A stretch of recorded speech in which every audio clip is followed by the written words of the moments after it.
بسم اللہ الرحمن الرحیم۔ والدین کے بھی حقوق ہیں، پڑوسیوں کے بھی حقوق ہیں، عام مسلمانوں کے بھی حقوق ہیں، رشتہ داروں کے بھی حقوق ہیں۔ آج رشتہ داروں کے متعلق چند احادیث مبارکہ آپ کی بارگاہ میں پیش کروں گا۔ قرآن کریم میں اللہ تبارک و تعالیٰ نے بھی احادیث مبارکہ میں حضور علیہ الصلوۃ والسلام نے بھی رشتہ داروں کے ساتھ حسن سلوک کرنے، ان کے حقوق کو ادا کرنے کا حکم دیا ہے۔ رب کائنات نے فرمایا ہے وَآتِ ذَا الْقُرْبَى حَقَّهُ، قریبی رشتہ دار کو اس کا حق ادا کرو۔ چند احادیث مبارکہ اس حوالے سے آپ کی بارگاہ میں پیش کرتا ہوں۔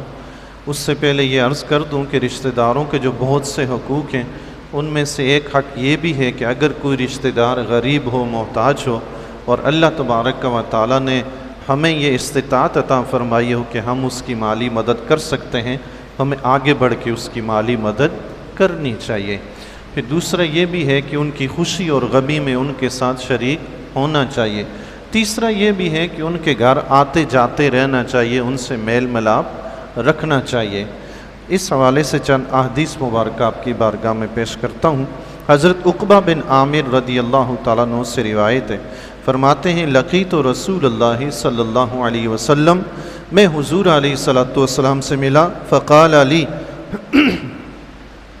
حضور علیہ الصلوۃ والسلام نے مجھے ارشاد فرمایا، یا عقبہ بن عامر سل من قطعک، اے عقبہ بن عامر سل من قطعک، جو تجھ سے تعلق توڑے تم اس سے تعلق جوڑو، وآت من حرمک، اور جو تمہیں محروم رکھے تم اسے دیا کرو، واعف عن من ظلمک، اور جو تم پر ظلم کرے اسے معاف کر دو، وأحسن إلی من اساء الیک، اور جو تم سے برائی سے پیش آئے تم اس کے ساتھ حسن سلوک کیا کرو، وقل الحق لو علی نفسک، اور ہمیشہ حق بات کہو اگرچہ اپنے ہی خلاف کیوں نہ ہو۔ سبحان اللہ۔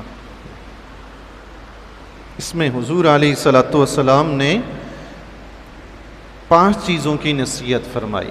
پہلی چیز تھی کہ سل من قطعک، جو تجھ سے تعلق توڑے تم اس سے تعلق جوڑو۔ یہ نہیں کہ رشتہ دار تمہارے گھر ملنے کے لیے نہیں آتے تو تم کو وہ نہیں آتا تو میں کیوں جاؤں، اس سے تو رشتہ داری قائم نہیں رہے گی، قطع تعلقی پیدا ہو جائے گی۔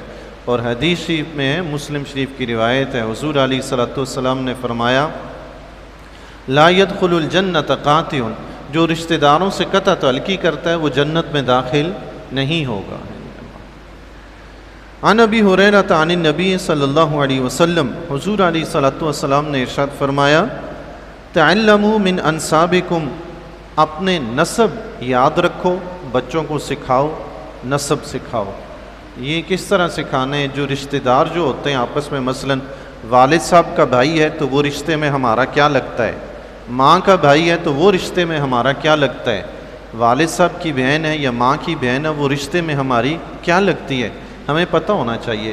عموماً بچوں کو پتہ ہی نہیں ہوتا، کوئی سکھاتا ہی نہیں ہے۔ اور پھوپھی، تایا، چچا، ماموں، خالہ، یہ جو رشتے ہیں تو ان کو جب بچے پکاریں تو انہی رشتوں سے پکاریں، انہی رشتوں سے پکاریں۔ میں نے عموماً کراچی میں دیکھا ہے، یہاں پہ لوگ پھوپھیوں کو باجی، خالہ کو باجی، اور تایا چچا کو ماموں، اور اس طرح کے الفاظ استعمال کرتے ہیں۔ ان کو پتہ ہی نہیں ہے کہ تایا کیا ہوتا ہے، خالہ کیا ہوتی ہے، پھوپھی کیا ہوتی ہے، چچا کیا ہوتا ہے، ماموں کیا ہوتا ہے، ان کو پتہ ہی نہیں ہے۔ تو حضور نے فرمایا یہ سیکھو اور سکھاؤ، سیکھو اور سکھاؤ۔ کیوں؟ ما تصلون بہ ارحامکم، تاکہ تم اس کے ذریعے صلہ رحمی کرو، آپس میں رشتہ داری قائم رکھو، تاکہ پتہ چلے یہ تایا ہے تو اس کا مقام یہ ہے، یہ ماموں ہے تو اس کا مقام یہ ہے، یہ خالہ ہے تو اس کا مقام یہ ہے۔ اب ایک کو پتہ ہی نہیں ہوگا تو وہ رشتہ داری کے مقام و مراتب کا فرق کیسے کرے گا، حقوق کیسے ادا کرے گا۔ تو فرمایا یہ چیزیں سیکھو اور سکھاؤ، یاد رکھو۔ فَإِنَّ صِلَّةَ الرَّحْمِ مُحَبَّةٌ فِي الْأَهْلِ، کیونکہ صلہ رحمی کرنا اہل میں، گھر والوں میں محبت پیدا کرتا ہے۔ سبحان اللہ۔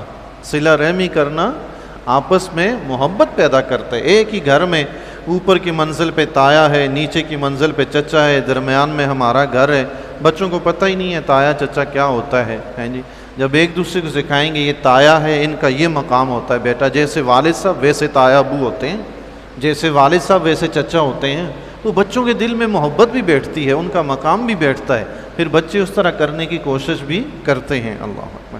فرمایا یہ صلہ رحمی جو ہے گھر میں محبت پیدا کرتی ہے، مسرات فی المال، اور مال میں برکت پیدا کرتی ہے۔ سبحان اللہ۔ صلہ رحمی، رشتہ داروں سے تعلق جوڑنا گھر میں محبت پیدا کرتی ہے، مال میں اضافہ کرتی ہے۔ سبحان اللہ۔ اللہ اکبر۔ جس گھر میں لڑائی جھگڑے ہوتے ہیں، جہاں نفرتیں ہوتی ہیں، وہاں مال کا اضافہ بڑھنا تو کجا، وہاں صورتحال ایسی ہوتی ہے۔ ہمارے ہاں ایک کہاوت مشہور ہے، جنہاں گھراں وچ روز روز ترس ہوندی ہے، انہاں گھراں دا گھڑا دا پانی بھی سک جاندا ہے۔ جس گھر میں روز لڑائی جھگڑے ہوتے رہے نا، تو فرماتے ہیں وہاں پانی بھی خشک ہو جاتا ہے، پینے کے لیے پانی بھی نہیں ملتا، چاہے جائے کہ مال میں اضافہ ہو۔ فرمایا صلہ رحمی سے مال میں اضافہ ہوتا ہے۔ تو صلہ رحمی سب سے پہلے گھر سے ہی کرنی ہے نا، بہن بھائی ہیں، بیوی بچے ہیں، ماں باپ ہیں، سب سے پہلے تو ان کے ہی حقوق ادا کرنے، اس کے بعد پھر اگلا منزل آتی ہے۔ سبحان اللہ۔ وَمَنْسَعَةٌ فِي الْعَسْرِ، اور عمر میں اضافہ کرتا ہے۔ سبحان اللہ۔ صلہ رحمی سے 3 چیزیں اللہ کے نبی نے اس حدیث میں بیان فرمائی۔ صلہ رحمی سے گھر میں محبت پیدا ہوتی ہے، صلہ رحمی سے مال میں کشادگی پیدا ہوتی ہے، صلہ رحمی سے عمر میں اضافہ ہوتا ہے۔ سبحان اللہ۔ عمر میں کتنا اضافہ ہوتا ہے جی؟ اگلی حدیث سماعت فرمائیں۔ حضور علیہ الصلوۃ والسلام نے ارشاد فرمایا، ان المرء لیصل رحمہ وما بقی من عمرہ الا ثلاثۃ ایام، بے شک وہ شخص جو صلہ رحمی کرتا ہے، اس کی عمر میں سے اگر 3 دن بچ جائیں، عمر اس کی ختم ہونے والی ہے، صرف 3 دن بچ گئے، لیکن وہ بندہ ایسا ہے جو اپنے رشتہ داروں سے حسن سلوک کرتا ہے، رشتہ داروں سے میل جول رکھتا ہے۔ فرمایا فَيَنْسَعُهُ اللَّهُ 30 سَنَةً، اس کی عمر اگر 3 دن باقی ہے، اللہ تعالیٰ اس کے 30 سال بڑھا دیتا ہے۔ سبحان اللہ۔ 30 سال بڑھا دیتا ہے اللہ، اگر صلہ رحمی کرنے والا ہے۔ پھر فرمایا وَإِنَّ الرَّجُلَ لَيَقْطَعُ الرَّحِمَ وَقَدْ بَقِيَ مِنْ عُمُرِهِ 30 سَنَةً، اور بے شک وہ شخص جو قطع رحمی کرتا ہے، رشتہ داروں سے دور رہتا ہے، ان سے میل جول نہیں رکھتا، ان سے ناراض رہتا ہے، اگر اس کی عمر کے 30 سال بچے ہوئے ہوں، 30 سال بچے ہوئے ہوں، فَصَيَّرَهُ اللَّهُ إِلَى 3 أَيَّامٍ، اللہ تعالیٰ اسے 3 دن میں بدل دیتا ہے۔ اللہ اکبر۔ 30 سال کی عمر کو 3 دن کر دیتا ہے۔ مطلب صلہ رحمی کا اتنا عمل دخل ہوتا ہے ہماری عمر میں۔ اللہ اکبر۔ عن انس قال قال رسول اللہ صلی اللہ علیہ وسلم من احب ان یبسط لہ فی رزقہ، حضرت انس رضی اللہ تعالیٰ عنہ سے روایت ہے، حضور علیہ الصلوۃ والسلام نے ارشاد فرمایا، جو شخص یہ پسند کرتا ہو کہ اس کے رزق میں کشادگی کر دی جائے، وَيُنْسَى لَهُ فِي أَثَرِهِ، اور اس کی عمر میں اضافہ کر دیا جائے، فَلْيَصِلْ رَحِمَهُ، اسے چاہیے کہ وہ صلہ رحمی کرے۔ سبحان اللہ۔ جو رزق میں اضافہ چاہتا ہے، عمر میں اضافہ چاہتا ہے، اسے چاہیے کہ اپنے رشتہ داروں سے میل جول رکھے، ان سے حسن سلوک سے پیش آئے۔ سبحان اللہ۔ ہمارے گھر کی جو خاص کر رزق کی جو پریشانیاں ہیں، جو تنگ دستی ہے، اگر ہم اپنے رشتہ داروں سے حسن سلوک سے پیش آئیں تو انشاءاللہ یہ تنگ دستی جلد ختم ہو جائے گی، یہ پریشانیاں جلد ختم ہو جائیں گی۔ عموماً ہمارے معاشرے میں یہ سب سے بڑی پریشانی ہے، گھر میں تنگ دستی کی، ضروریات پوری نہیں ہوتی۔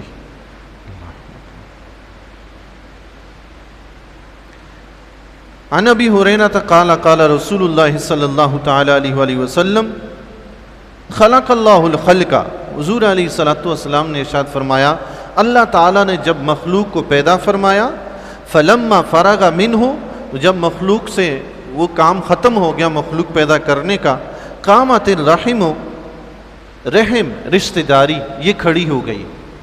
یہ جو ہمارے جتنے بھی اعمال ہیں نا، ان کی اللہ کے ہاں کوئی نہ کوئی شکل ہے، صورت ہے، حتیٰ کہ قیامت کے دن یہ روزہ اور قرآن بھی آئیں گے، نمازیں بھی آئیں گی، ان کی بھی کوئی نہ کوئی شکل اور صورت ہوگی۔ حتیٰ کہ آتا ہے نا کہ قبر میں ایک خوبصورت شکل والا آئے گا، وہ بتائے گا میں تمہارے نیک اعمال ہوں۔ سبحان اللہ۔ رب کے ہاں تو ہر چیز کی ایک شکل ہے۔ تو فرمایا یہ رحم جو ہے، رشتہ داری، یہ اللہ کی بارگاہ میں کھڑی ہوگی۔ فاخذت بحق والرحمن، اس نے اللہ تبارک و تعالیٰ کے رحمان کے دامن کو پکڑ لیا۔ سبحان اللہ۔ قالا فقالا، تو اللہ تعالیٰ نے ارشاد فرمایا، ماہ یہ کیا ہے، یہ کیا ہے، تم نے مجھے کیوں پکڑا ہے؟ قالت، رشتہ داری نے کہا ھذا مقام العائذ بک من القطیعۃ، یہ قطع تعلقی سے پناہ مانگنے والے کی جگہ ہے، یہ قطع تعلقی سے پناہ مانگنے کی جگہ ہے، یعنی یا اللہ میں قطع تعلقی سے ڈرتی ہوں کہ لوگ میری قائم نہیں رکھیں گے، جو میرا حق ہے اس کو ادا نہیں کریں گے۔ قال، اللہ تعالیٰ نے ارشاد فرمایا الا تردین ان اصل من وصلک، کیا تو اس پہ راضی نہیں ہے کہ میں بھی اس سے تعلق قائم رکھوں گا جو تجھ سے تعلق قائم رکھے گا۔ سبحان اللہ، جو تمہیں جوڑے گا میں بھی اس کے ساتھ تعلق جوڑوں گا۔ وَأَقْطَعَ مَنْ قَطَعَكِ، اور جو تجھ سے تعلق توڑے گا میں بھی اس سے تعلق توڑ لوں گا۔ اللہ اکبر، سبحان اللہ۔ پتہ یہ چلا رشتہ داروں سے تعلق جوڑنا رب سے تعلق جوڑ لینا ہے، اور رشتہ داروں سے تعلق توڑا تو سمجھے رب سے تعلق توڑا۔ اللہ، یہ کوئی معمولی چیز نہ ہوئی۔ ہمارے ہاں تو بات بات پہ کہہ دیا جاتا ہے جاؤ میرا اور تمہارا آئندہ شادی غمی خوشی سب ختم، نہ میں تمہارے گھر آؤں گا نہ تم میرے گھر آنا، خبردار مجھے نظروں سے اوجھل ہو جاؤ، مجھے نظر بھی نہیں آنا۔ بہن بھائیوں کے ساتھ ذرا سی بات پہ اس طرح کی، آئندہ ہماری شادی خوشی غمی سب ختم، نہ تم میرے مرنے پہ آؤ گے نہ میں تمہارے مرنے پہ جاؤں گا۔ یہ مرنے پہ نہ آئے تو اس کا مطلب ہے مرنے والا رب سے تعلق توڑ کے مرا ہے، تو قبر میں کیا جواب دے گا؟ اگر اس طرح کی تعلقات ہیں کہ ایک دوسرے کے مرنے پہ بھی نہیں آنا، شادی پہ بھی نہیں آنا، خوشی میں بھی نہیں آنا، تو بندہ اس حالت میں مر جائے تو رب سے تعلق توڑا ہوا ہے کہ جوڑا ہوا ہے؟ اللہ،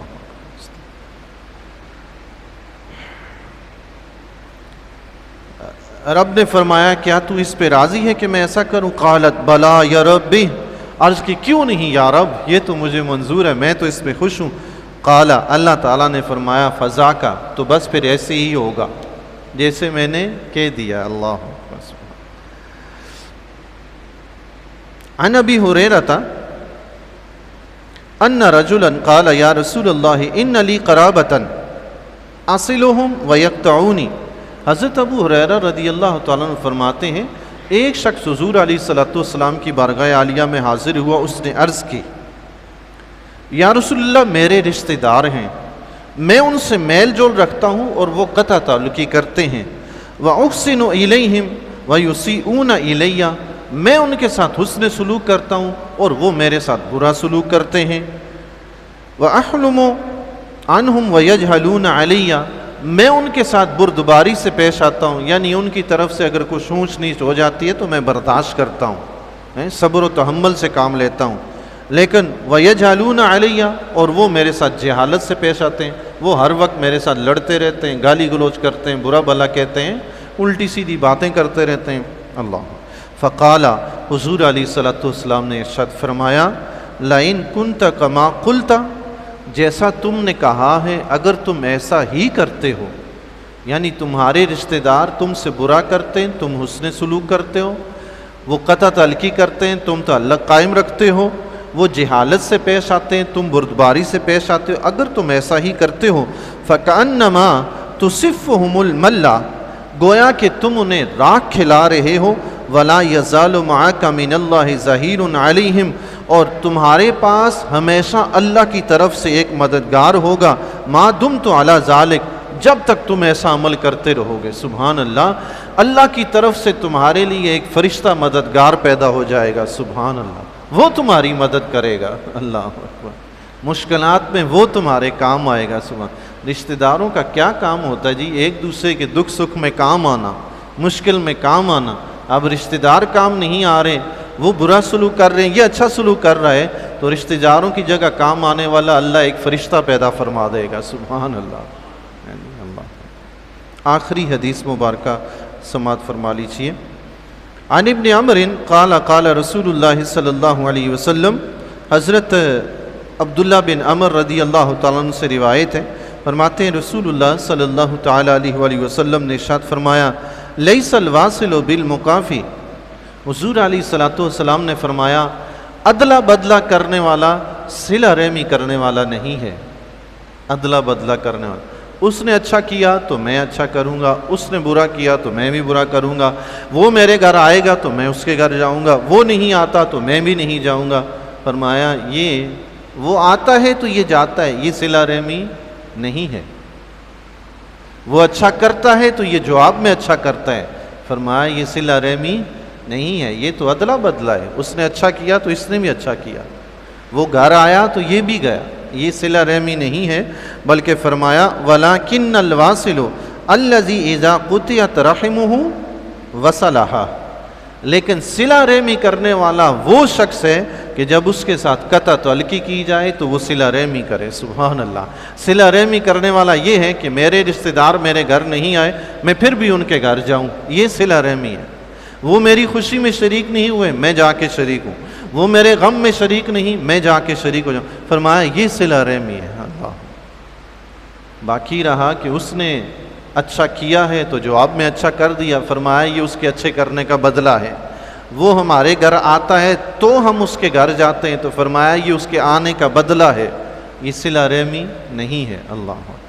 صلہ رحمی یہ ہے کہ بندہ ہر حال میں، چاہے وہ اچھا کرے برا کرے، آئے نہ آئے، ہمارا حسن سلوک ایک ہی رہے. ہمیشہ سلوک بھی اچھا ہو اور میل جول بھی ہو. اللہ تبارک و تعالی ہمیں اپنے رشتہ داروں کے حقوق ادا کرنے کی توفیق عطا فرمائے.